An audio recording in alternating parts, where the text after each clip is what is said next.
Bismillahirrahmanirrahim. Assalamualaikum warahmatullahi wabarakatuh. Selamat pagi dan salam sejahtera buat kita semua. Baik, dalam video kali ini saya akan menjelaskan tentang pengawasan ketiga mekanik. Nah, di sini sedikit saya akan menjelaskan juga latar belakang dari pengawasan ketiga mekanik, di mana telah kita ketahui hasil dari revolusi industri hingga saat ini yang memasuki masa industrial, peralatan atau mesin-mesin mekanis dengan berbagai macam ukuran dan fungsinya semakin banyak digunakan di lapangan, di perusahaan, ataupun di tempat kerja. Nah, pada kenyataannya untuk mengejar jumlah posisi sisi keamanan ataupun perawatan dari mesin-mesin tersebut menjadi kurang diperhatikannya potensi bahaya kecelakaan serta kesehatan bagi tenaga kerja maupun perusahaan. Nah, jadi potensi bahaya atau kesehatannya itu semakin menurun karena kurangnya perhatian pada ketiga tersebut. Tanpa menunjukkan data statistik kecelakaan akibat pengoperasian alat-alat mekanis atau mesin tersebut banyak terjadi juga yang pada umumnya disebabkan oleh kecerobohan tenaga kerjanya sendiri atau kurang perhatiannya pengusaha yang membuat lingkungan kerjanya tidak kondusif untuk memperhatikan ketiga, atau juga belum optimalnya pengawasan terhadap peralatan mekanis yang digunakan di perusahaan atau tempat kerja tersebut. Nah, selain itu juga industri Indonesia sudah sangat banyak. Sedangkan jumlah pegawai pengawas ketiga mekanik yang mengawasi aspek ketiga itu sendiri tidak sebanding dengan jumlah industrial yang semakin banyak. Oleh karena itu, pelatihan atau pemahaman tentang pengawasan ketiga mekanik harus dilakukan agar dihasilkan pegawai pengawas ketiga mekanik yang mampu mengawasi ketiga mekanik di tempat kerja masing-masing dalam rangka meningkatkan tingkat keselamatan dan kesehatan kerja. Nah, latar belakang dari pengawasan ketiga mekanik ini juga berdasarkan pada Undang-Undang Nomor 1 Tahun 1970 pada pasal 2 ayat 2 yang berisi tentang keselamatan kerja. Pada umumnya keselamatan kerja itu juga menggunakan peralatan-peralatan mekanik. Nah, peralatan mekanik juga merupakan sumber bahaya bila dioperasikan, kemudian menimbulkan juga potensi bahaya yang cukup tinggi. Oleh karena itu, perlulah ditetapkan syarat-syarat keselamatan kerja sebagaimana diatur dalam pasal 3 ayat 1 dalam Undang-Undang Nomor 1 Tahun 1970. Seperti itu. Jadi memang ada beberapa dasar hukum pengawasan ketiga di mana Undang-Undang Nomor 1 Tahun 1970 yang tentang kesehatan kerja, kemudian nanti di sini juga akan membahas tentang Permen Nomor 4 di mana itu tentang pesawat tenaga dan produksi, kemudian Permen Nomor 5 tentang pesawat angkat dan angkut, kemudian ada Permen Nomor 1 tentang kualifikasi dan syarat-syarat operator keran angkat. Nah, seperti itu. Nah, jadi tujuan pembelajaran pengawasan ketiga ini diharapkan dapat menjelaskan latar belakang pengawasan ketiga mekanik ataupun mengetahui pengertian, kemudian mengetahui dasar hukum dari pengawasan ketiga mekanik, ruang lingkupnya, serta sumber-sumber bahaya yang timbul dari mekanik tersebut. Seperti itu. Kemudian kita lanjut di pengertian dari pengawasan ketiga mekanik. Pengertian pengawasan ketiga mekanik ini adalah serangkaian pengawasan dan tindakan yang dilakukan oleh pegawai pengawas ketenagakerjaan atas pemenuhan pelaksanaan peraturan perundang-undangan terhadap objek pengawasan K3 mekanik di tempat kerja. Jadi itu pengertian dari pengawasan K3 mekanik. Dan dari K3 mekanik ini yang sudah dijelaskan tadi pada dasar hukumnya, ada 2 K3 mekanik yang bisa diperhatikan dalam K3 mekanik, yaitu pesawat tenaga dan produksi dan pesawat angkat dan angkut. Pertama kita akan membahas pesawat tenaga dan produksi, di mana dasar hukumnya yaitu Permenaker nomor 4 tahun 85 pada pasal nomor 1. Ini adalah pesawat. Jadi pesawat tenaga dan produksi itu adalah pesawat atau alat yang bergerak berpindah-pindah atau tetap yang dipakai atau dipasang untuk membangkitkan, memindahkan daya atau tenaga, kemudian mengolah, membuat bahan barang produksi teknis dan aparat produksi yang mengandung dan dapat menimbulkan bahaya kecelakaan. Jadi pengertian dari pesawat tenaga dan produksi ini adalah sebagai berikut. Jadi ruang lingkup pada pesawat tenaga produksi itu diatur pada Permenaker, di mana keselamatan dan kesehatan kerja ditempatkan di mana pesawat tenaga dan produksi dibuat, dipasang, dan dipakai.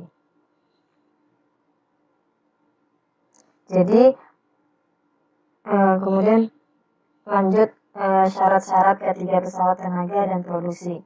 Jadi syarat-syaratnya di sini harus konstruksi harus kuat, kemudian layak dioperasikan, dilengkapi dengan alat pelindung dan alat pengaman, disertai dengan contoh gambarnya, kemudian dilakukan pemeriksaan dan pengujian, kemudian dilakukan perawatan dengan baik, dioperasikan sesuai dengan SOP atau prosedur-prosedur yang sudah ditentukan sebelumnya, kemudian operator yang memiliki sertifikat, kemudian operatornya harus dilengkapi dengan alat pelindung diri. Jadi memang sudah jelas untuk pesawat tenaga dan produksi syarat-syaratnya sebagai berikut. Jadi ini sudah poin-poin yang harus diperhatikan dalam menjalankan atau menggunakan mekanik pesawat tenaga dan produksi tersebut. Kemudian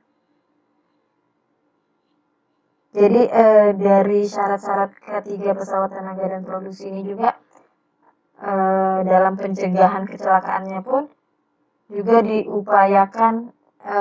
Dalam pencegahan kecelakaan, hal yang perlu diperhatikan pun yang pertama adalah dari lingkungan tempat bekerja, kemudian manusia yang bekerja dan alat yang digunakannya pun juga itu akan menjadi pertimbangan untuk syarat-syarat agar mencegah kecelakaan kerja.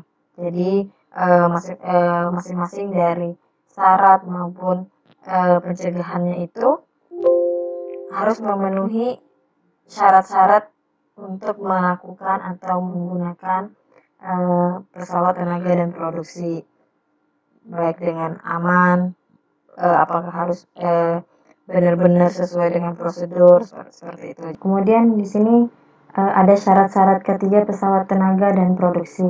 Nah ini sangat penting untuk menjadi pertimbangan saat menggunakan mekanik pesawat tenaga ataupun mesin-mesin produksi. Nah, di mana ada berikut poin-poinnya, di mana ada konstruksinya harus kuat, kemudian layak dioperasikan, kemudian ada dilengkapi dengan alat perlindungan dan alat pengaman disertai contoh dan gambarnya, kemudian dilakukan pemeriksaan dan pengujian sebelum penggunaan, kemudian dilakukan perawatan dengan baik. Jadi suatu mesin atau suatu alat tersebut bukan hanya digunakan, namun kita juga harus memperhatikan kualitasnya, kemudian kita memperhatikan perawatan-perawatan apa saja yang dibutuhkan dalam mesin tersebut, kemudian dioperasikan dengan sesuai dengan SOP atau prosedur-prosedur yang sudah ditentukan untuk mesin tersebut. Kemudian operator yang memiliki sertifikat, operatornya juga harus dilengkapi dengan alat-alat pelindung diri. Seperti itu. Jadi ini syarat-syarat ketiga pesawat tenaga dan produksi ini menjadi pertimbangan untuk pencegahan kecelakaan kerja. Nah, jadi dalam upaya pencegahan kecelakaan kerja ini benar-benar harus yang diperhatikan adalah dari syarat-syarat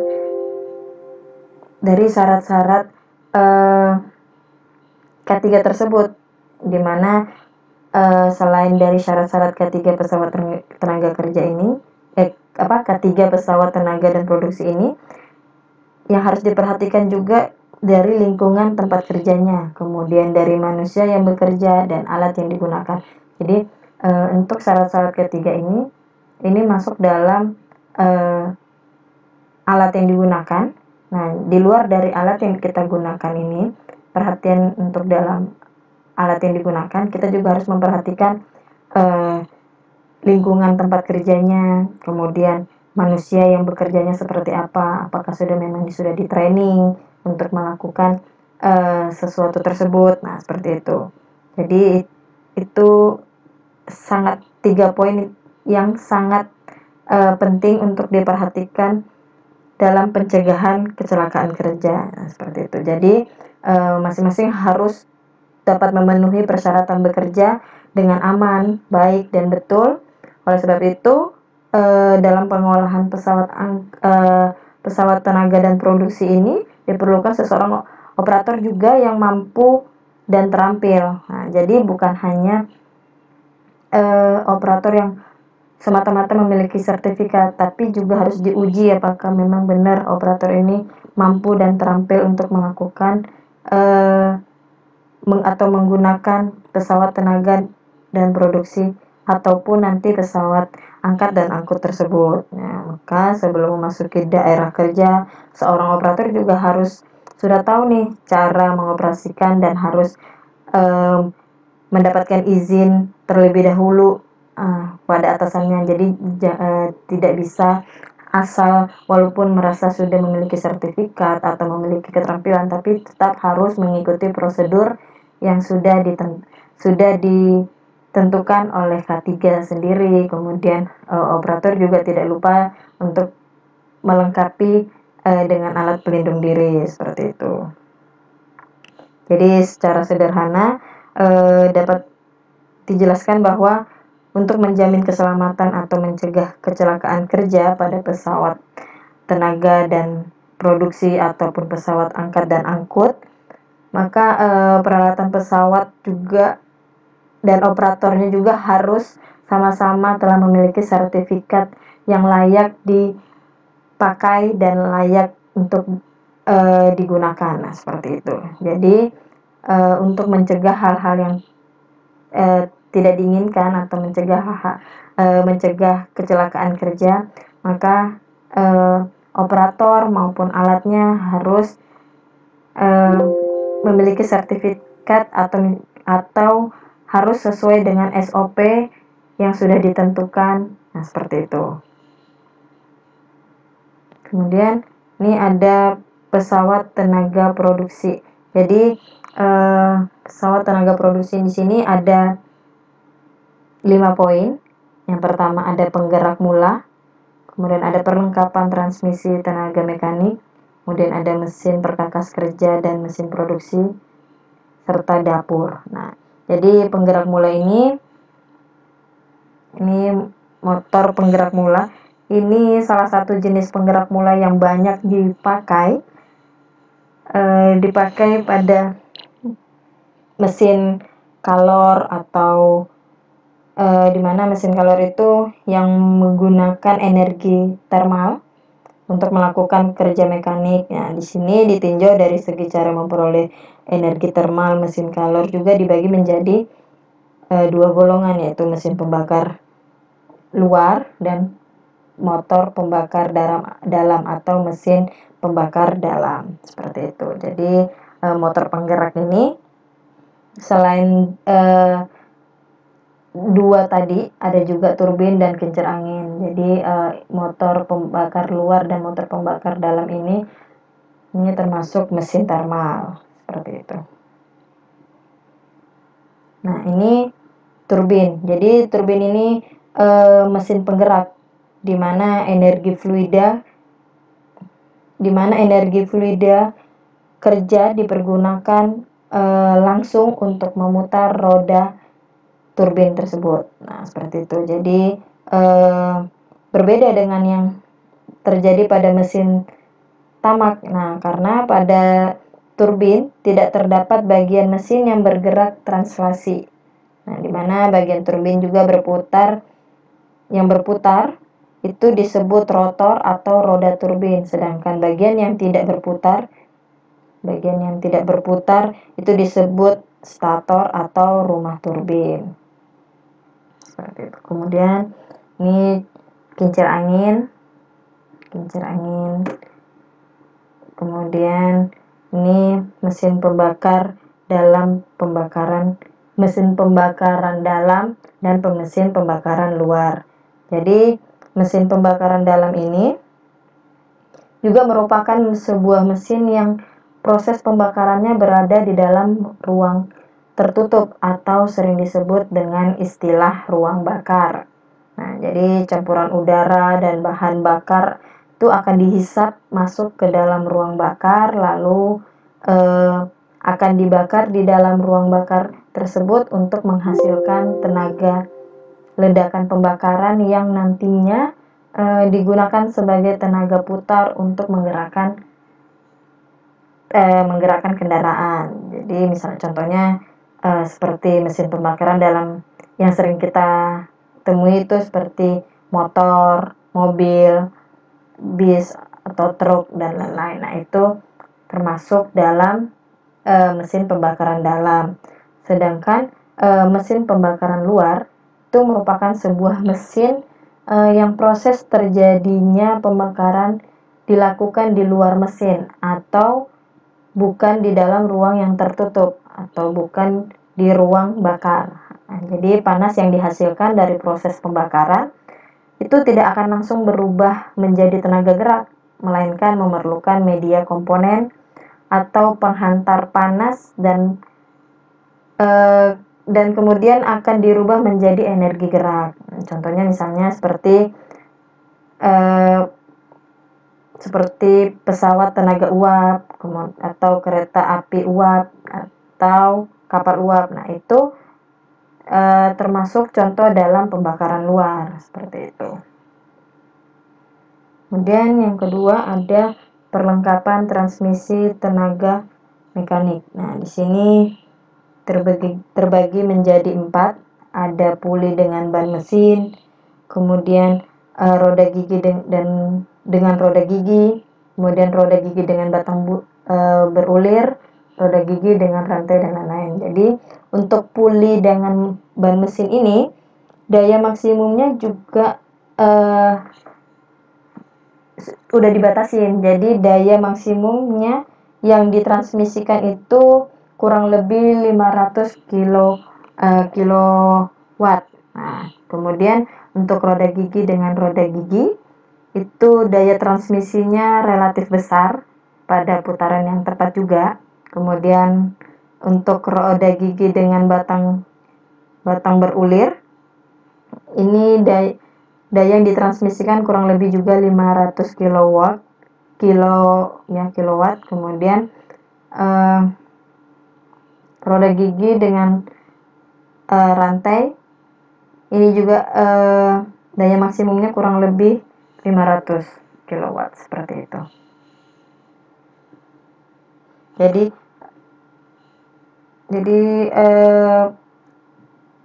keuntungan dari perlengkapan transmisi tenaga mekanik ini ada keuntungannya. Jadi dapat menurunkan putaran mesin dari yang cepat ke lambat, kemudian dapat memindahkan daya dengan cepat dan tepat, kemudian dapat menghasilkan suatu putaran mesin searah ataupun berlawanan. Nah, seperti itu. Itu salah satu contoh-contoh atau contoh 3 poin dari keuntungan pada perlengkapan transmisi tenaga mekanik ini. Kemudian yang ketiga ada mesin perkakas kerja dan produksi. Nah, di sini dalam mesin perkakas kerja dan produksi ini ada dibagi menjadi 2, yaitu untuk gerak berputar dan gerak lurus. Seperti itu, gerak berputar dengan gerak lurus. Oke. Nah, untuk gerak berputar di sini juga ini merupakan beberapa contoh-contoh mesin dalam gerak berputar, seperti mesin bor, kemudian mesin bubut. Sini mesin bor, kemudian ini mesin bubut, kemudian ini mesin press. Mesin press ini atau bisa juga disebut dengan mesin milling. Mesin milling. Nah, mesin yang mampu melakukan banyak tugas. Jadi mesin press ini yang mampu melakukan banyak tugas dibandingkan dengan mesin perkakas yang lainnya. Jadi dia mampu menghasilkan permukaan datar maupun yang berlekuk dengan penyelesaian ketelitian yang istimewa. Jadi dianya cukup banyak kegunaan dalam mesin press tersebut. Kemudian ada mesin gerinda, mesin pelicin, dan mesin roll. Nah, ini mesin gerinda. Ini mesin pelicin, ini bisa untuk pelicin sama dengan mesin lipat baju. Kemudian ada mesin roll. Nah, mesin roll ini seperti pembuatan banner. Nah, itu termasuk dalam mesin roll. Kemudian untuk mesin gergaji sendiri juga banyak tipe-tipenya. Untuk mesin gergaji kayu, kemudian keramik, nah, seperti itu. Kemudian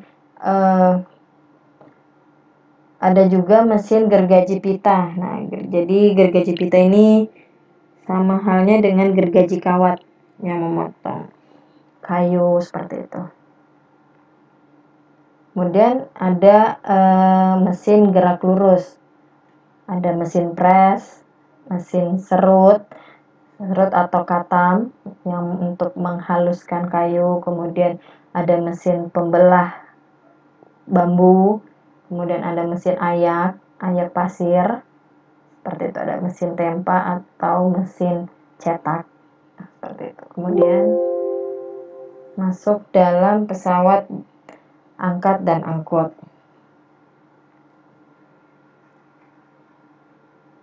Jadi dalam pesawat angkat dan angkut ini masuk dalam Undang-Undang Permenaker Nomor 5 pada tahun 85. Jadi suatu pesawat atau alat yang digunakan untuk memindahkan, mengangkat muatan baik bahan atau barang atau orang secara vertikal dan atau horizontal dalam jarak yang ditentukan.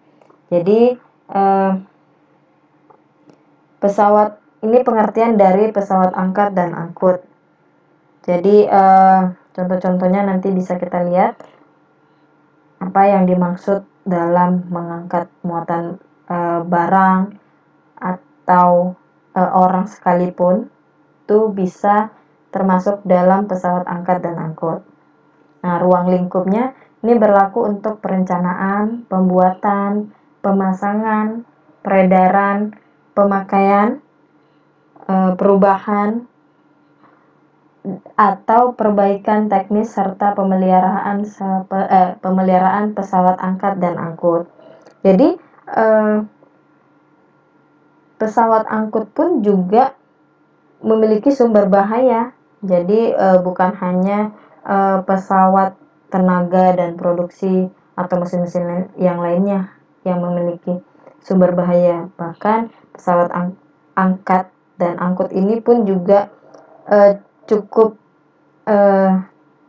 jadi bahan perhatian untuk bisa dilihat dari sumber-sumber bahaya tersebut, dimana dari cara bergeraknya, kemudian dalam pembebanan mesin tersebut, kemudian gas buangnya seperti apa, getaran dari mesinnya bagaimana. Nah, kemudian operator yang tidak mampu dalam menggunakan atau tidak terampil dalam menjalankan mesin tersebut. Nah, itu sumber bahaya yang cukup potensial kecelakaannya juga cukup tinggi. Nah, seperti itu. Jadi memang sumber-sumber bahaya ini benar-benar dijadikan bahan perhatian dalam pencegahan kecelakaan kerja.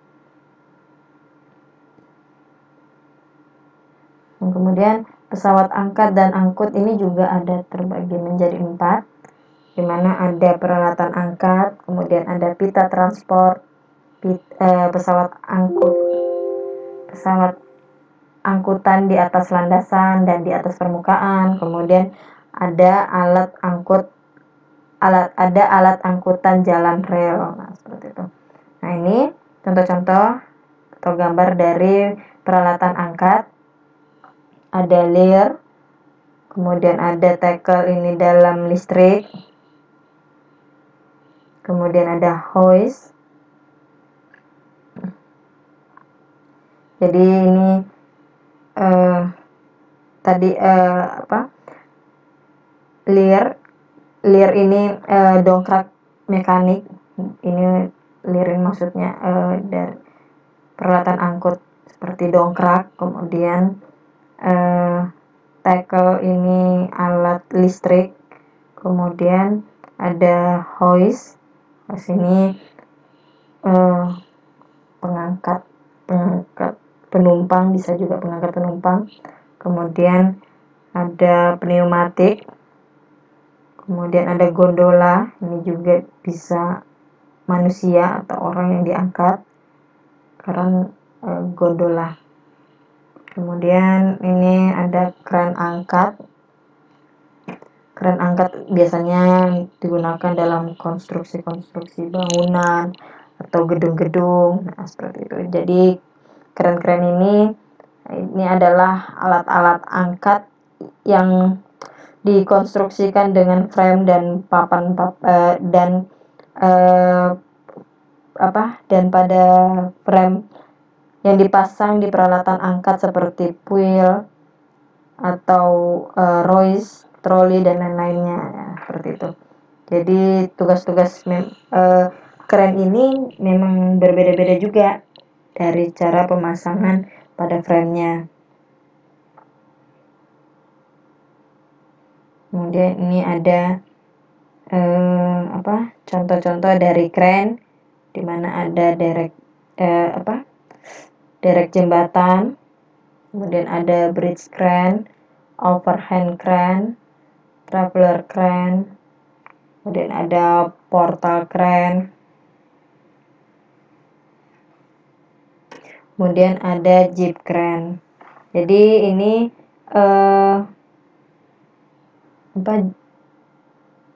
contoh atau jenis-jenis crane atau jenis-jenis alat angkut seperti itu. Kemudian ada pita transport. Di sini pita transportnya ada 3, yaitu ada eskalator, ban berjalan atau biasa kita sebut conveyor, atau rantai berjalan. Rantai berjalan bisa seperti motor, sepeda. Nah, itu termasuk rantai berjalan atau termasuk dalam pita transport. Kemudian ada pesawat angkat di atas landasan dan permukaan. Itu ada truk derek. Jadi ada truk derek mobil, motor misalnya. Kemudian ada forklift, ada traktor. Traktor pun juga macam-macam ya. Jadi ada traktor yang garpu putar atau garpu geser, atau juga ada garpu penjepit. Nah, seperti itu. Jadi kemudian ada kereta gantung. Ini merupakan pesawat angkat di atas landasan dan maupun di atas permukaan. Kemudian pengesahan dalam K3 mekanik, K3 pengawasan K3 mekanik pada pasal 134, 135, dan 137, mana isinya setiap perencanaan pesawat angkat dan angkut harus mendapatkan pengesahan dari direktur atau pejabat yang ditunjukkan. Kemudian ada setiap pembuatan, peredaran, pemasangan, pemakaian, perubahan, dan atau perbaikan teknis pesawat angkut harus mendapat pengesahan dari direktur atau pejabat yang ditunjukkan pula. Kemudian ada pembuatan dan pemasangan pesawat angkat dan angkut harus dilaksanakan oleh pembuat dan pemasang yang telah mendapat pengesahan oleh direktur atau pejabat juga yang ditunjukkan. Jadi kurang lebih pada pasal 134, 135, dan 137 isinya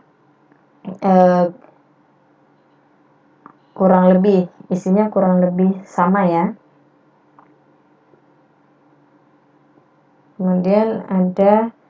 Kemudian lanjut pada pemeriksaan dan pengujian.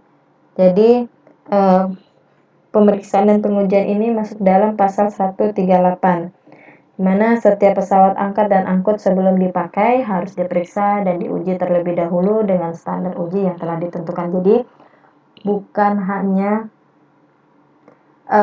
alat pengukur yang biasanya alat ukur harus kita kalibrasi dulu untuk mendapatkan hasil yang akurat atau hasil yang presisi. Nah, bukan hanya alat-alat ukur tersebut yang harus dikalibrasi atau harus yang diuji, namun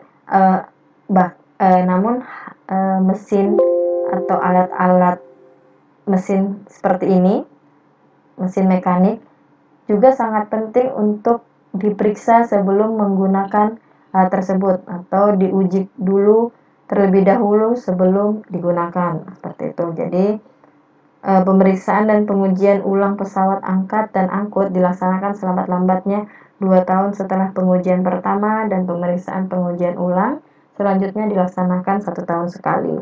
Jadi memang pengujiannya tidak setiap bulan atau setiap hari, namun pengujian itu memang sudah dijadwalkan, misalnya 1 tahun sekali atau 2 tahun sekali. Tapi tetap untuk perawatan alat tersebut harus diperhatikan, tidak bisa disamakan dengan dalam pengujian, dengan jangka waktu dalam pengujian seperti 2 tahun kemudian baru dirawat. Nah, seperti itu. Jadi harus dalam perawatan memang harus intensif banget, harus dirawat sebaik mungkin untuk mendapatkan kualitas atau mesin yang tetap baik dan tetap benar untuk digunakan dalam perusahaan ataupun tempat kerja, seperti itu. Jadi jadi untuk pengujian sendiri juga ada jenis-jenis pemeriksaannya.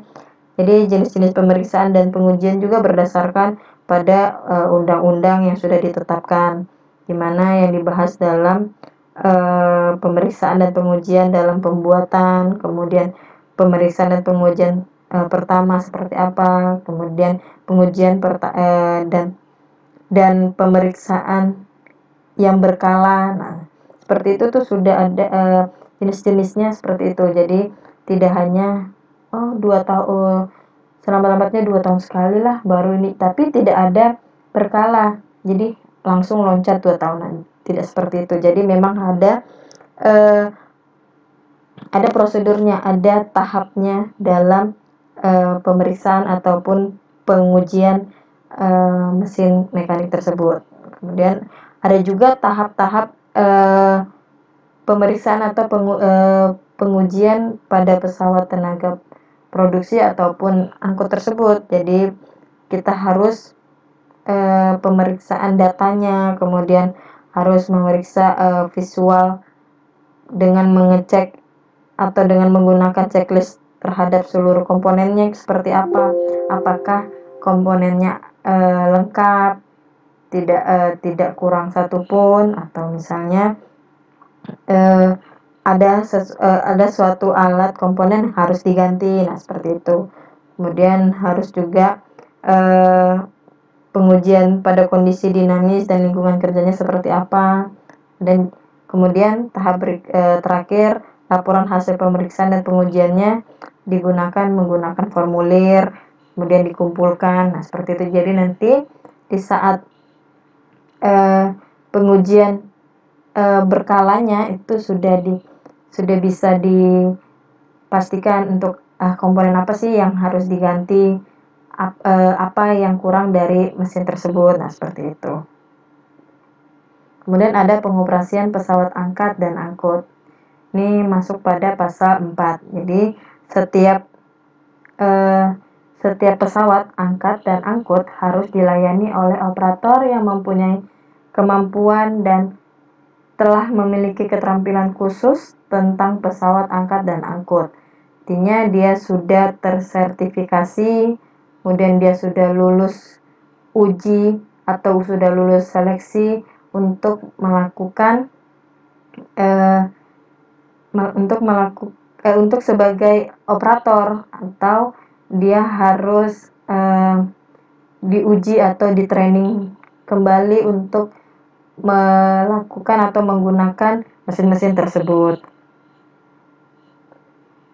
Jadi untuk pesawat dan angkut sendiri juga ada syarat-syarat yang harus diperhatikan, di mana ada konstruksinya juga harus kuat, kemudian layak dioperasikan, safety device-nya terpasang dan berfungsi dengan baik, kemudian dilakukan pemeriksaan dan pengujian juga, dilakukan perawatan dengan baik, kemudian dioperasikan sesuai SOP. Jadi syarat-syaratnya, saya pikir untuk syarat-syaratnya memang tidak jauh dengan pesawat tenaga dan produksi, karena memang ini pembahasan dalam K3 mekanik. Jadi secara umum inilah syarat-syarat K3 mekanik, pengawasan K3 mekanik dalam pesawat angkat, angkut maupun pesawat tenaga. Kemudian untuk operator, jadi ada kualifikasi dan syarat-syarat dalam kren angkat. Jadi operator ini harus memenuhi kriteria atau kualifikasi yang sudah ditentukan untuk menjalankan alat tersebut. Jadi operator ini adalah tenaga kerja yang berkeahlian khusus untuk melayani pemakaian kren angkat. Misalnya si operator atau kren angkat ini, atau alat-alat besar seperti pekerjaannya seperti di tambang atau batu bara. Nah itu biasanya operator kualifikasi ataupun syarat-syarat operator ini sangat diperhatikan dalam perusahaan tersebut. Jadi kualifikasi operator ini juga terbagi menjadi tiga kelas, yaitu ada operator kelas 1, 2, dan 3. Ini berdasarkan pada pasal 3. Yang pertama, syarat-syarat operator kelas 1. Sekurang-kurangnya berpendidikan SMA atau SLTA, mekanik, listrik, ataupun IPA.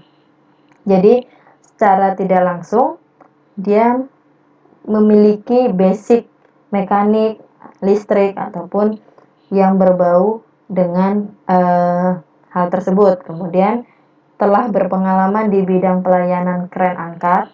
Kemudian menurut jenisnya sekurang-kurangnya 5 tahun dengan kapasitas 50 ton. Jadi dia kurang lebih harus memiliki pengalaman 5 tahun dengan membawa kren angkat tersebut. Kemudian berkelakuan baik dari kepolisian. Ini sudah syarat-syarat umum ya.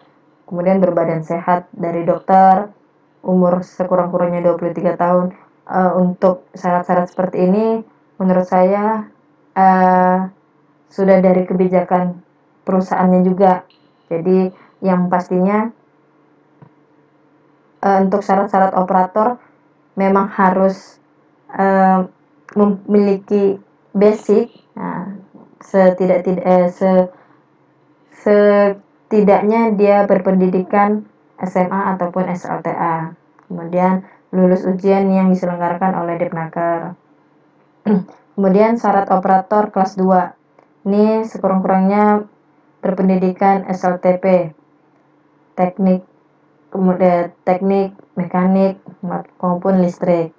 Kemudian pernah sebagai operator selama 3 tahun dengan kapasitas 25 sampai 50 ton. Ini syarat-syarat operator kelas 2 ini termasuk syarat operator kelas menengah ya. Yang tadi kelas 1 itu berarti dia kelas tinggi. Nah, seperti itu. Kemudian harus lulus paket A1 plus A2. Kemudian lulus ujian juga yang diselenggarakan oleh Depnaker. Kemudian untuk syarat-syarat operator kelas 3 ini sekurang-kurangnya berpendidikan SLTPA sama. Namun untuk pengalaman dia bisa 1 tahun 1 tahun pengalaman dengan kapasitas 25 ton. Kemudian umurnya juga dengan umur 20 tahun sudah bisa membawa atau menjadi operator kren. Nah, seperti itu. Jadi untuk kelas 3 ini kelas rendah ya. Jadi dari maksimal umur itu umur 23, minimal 20. Jadi dari syarat-syarat ini juga tetap harus diperhatikan pengalamannya. Jadi bukan hanya fresh graduate, kemudian karena dia fresh graduate tapi dia memiliki basic dalam menjadi operator atau misalnya dalam mengenai mekanik-mekanik, tapi tidak ada pengalaman. Nah, itu juga bisa dijadikan pertimbangan, terkecuali dari perusahaan itu memiliki kebijakan misalnya mentrainingkan karyawan atau calon karyawannya untuk bisa tetap digunakan karyawan tersebut, seperti itu. Kemudian operator yang bersertifikat ini juga berdasarkan pada pasal 6. Jadi sertifikat operator ini diterbitkan oleh menteri atau pejabat yang ditunjukkan setelah bersangkutan dinyatakan lulus. Jadi sertifikat ini akan keluar setelah atasan atau pejabat ini menyatakan jika yang bersangkutan ini telah lulus dalam uji atau dalam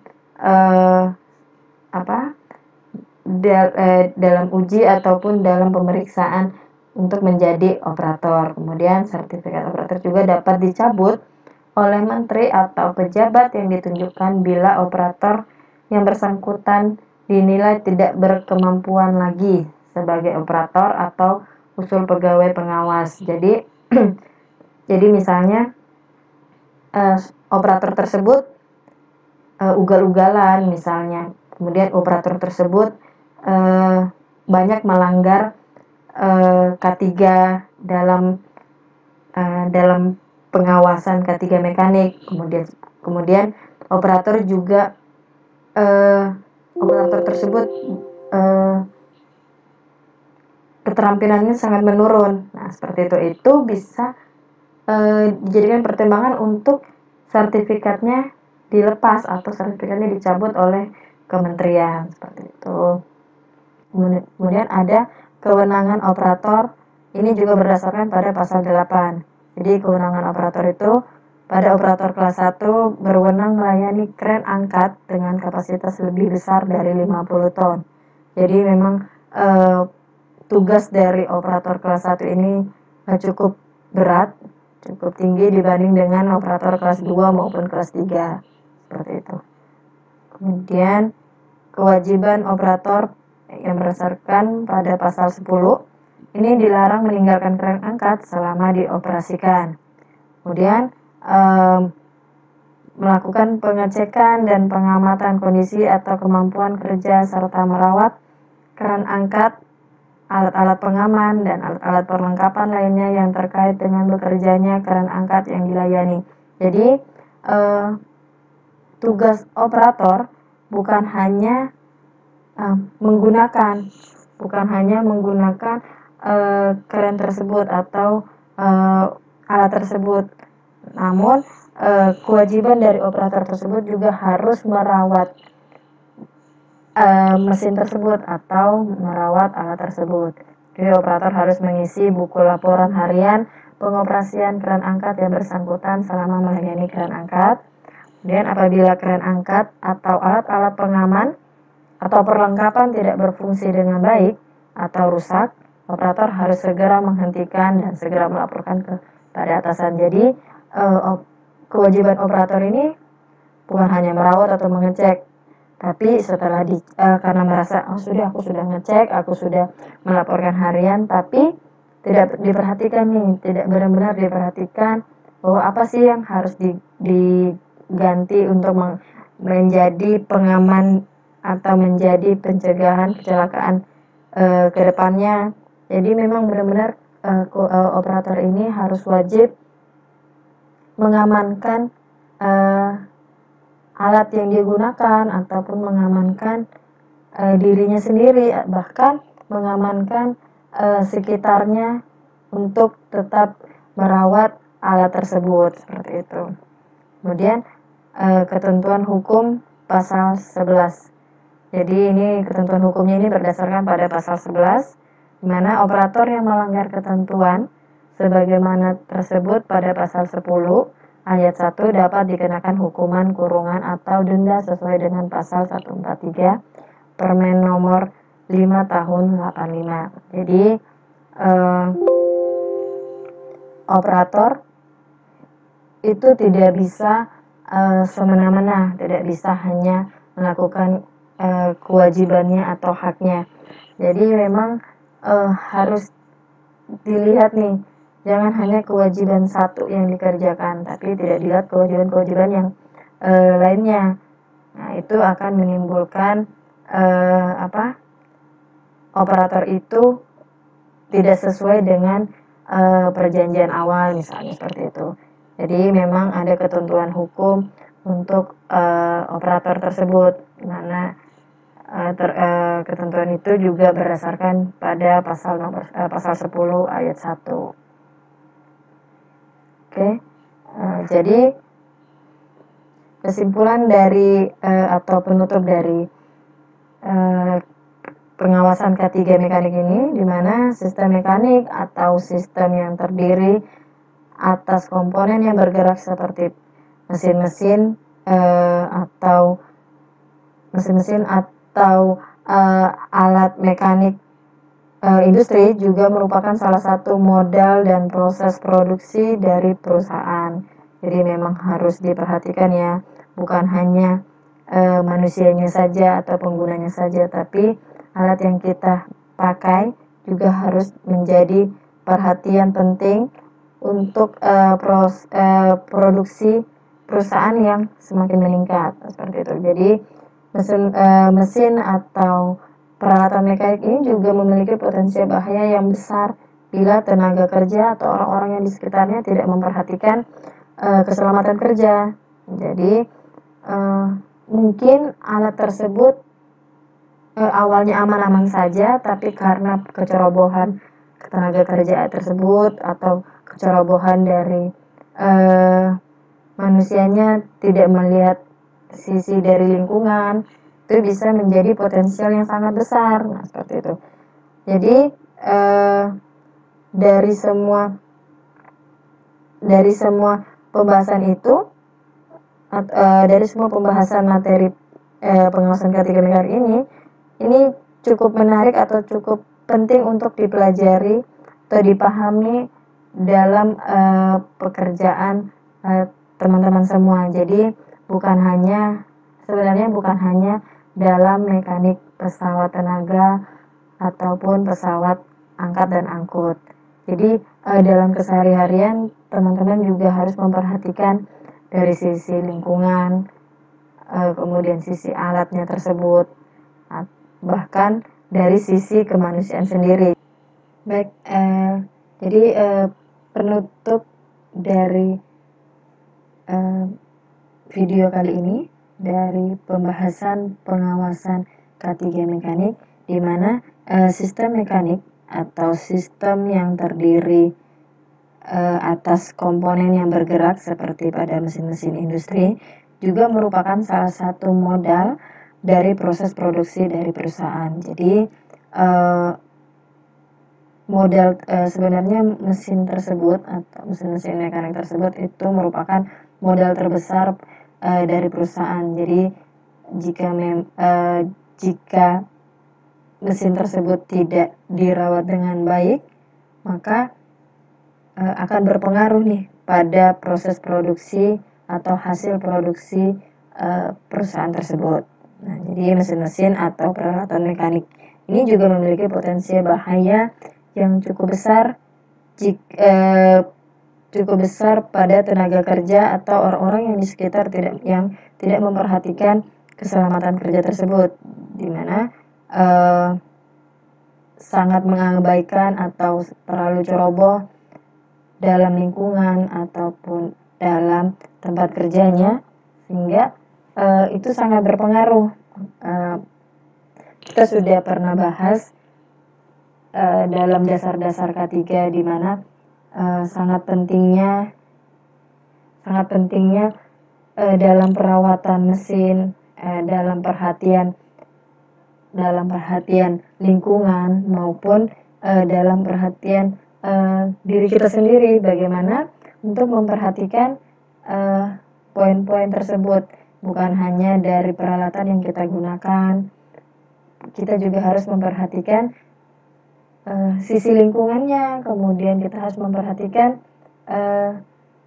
manusianya sendiri, apakah manusia ini layak digunakan, apakah kita sehat untuk menggunakan sesuatu tersebut, sehingga jika kita sehat, pencegahan kecelakaan itu atau kecelakaan yang awalnya akan terjadi, kita akan bisa cegah atau kita akan meminimaliskan kecelakaan tersebut, karena mungkin kita sudah mendapatkan izin misalnya, kemudian kita sudah melakukan sesuatu itu dengan sesuai prosedur yang ada, seperti itu. Jadi itu memang hal-hal yang harus dapat dipertimbangkan dalam pengawasan K3. Makanya materi pengawasan K3 mekanik ini juga sangat penting untuk dipelajari ataupun dipahami dalam pelaksanaan di tempat kerja masing-masing, seperti itu. Jadi semoga materi dalam video ini cukup bermanfaat buat teman-teman untuk dipelajari, untuk dipahami dalam bekerja atau dalam tempat kerja kita semua. Oke. Sekian dan terima kasih. Mohon maaf jika ada yang kurang, jika ada salah-salah kata. Sekian dan terima kasih. Assalamualaikum warahmatullahi wabarakatuh.